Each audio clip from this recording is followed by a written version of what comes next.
خلک وایي د اسلامي امارت لوی درستیز قاری فصیح الدین فطرت د اسلامي امارت پر مشرانو او چارواکو عریضه کړې او افغانان پاڅون ته بللي.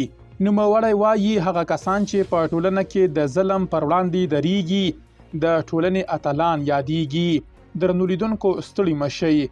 د اسلامي امارت د دفاع وزارت لوی درستیز قاری فصیح الدین فطرت په پنجشیر او بغلان ولایتونو کې دغه وزارت لیکو ته د ځوانانو د جذب په یوې غونډه کې ویلي هغه کسان چې په ټولنه کې د ظلم پر وړاندې دریږي د ټولنې اتلان یادېږي. یاد وزارت د یوې خبرپاڼې په خپرولو سره لیکلي چې د یادو ولایتونو له بېلابېلو ولسوالیو څخه شاوخوا 340 ځوانان د وسلوال پوځ لیکو ته جذب شوي دي.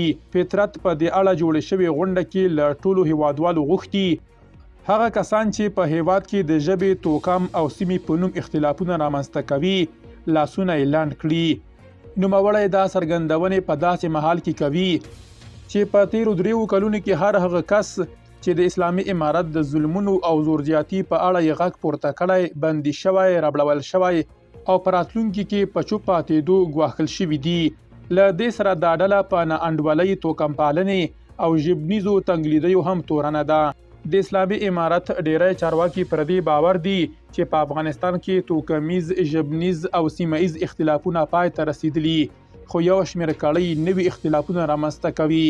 اخوا د روان کال په غبرګولي میاشت کې بیا د منځني ختیځ څیړنیز انسټیټیوټ د یو راپور په خپرولو سره ویلي چې د اسلامي امارت د 1937 مشرانو او لوړپوړو چارواکو له ډلې 891 پښتانه، 350 تاجک، 28 ازبک او 6 هزارهګان دي. اوس نیوکې دا دي چې اسلامي امارت له پښتنو پرته نور توکمونه نه مني او هغوی ته لوړې څوکۍ او واکونه نه ورکوي. شنونکي وایي لوی درستیز قاری فصیح الدین فطرت پر اسلامي امارت عریضه کړې ځکه چې د اسلامي امارت مشرانو او کشرانو په افغانستان کې هر ډول ظلم ته ملا تړلې او د قاری فصیح الدین فطرت وینا وګړو ته د پاڅون کولو اشاره ورکوي. درنو لیدونکو له مالتیا مو مننه.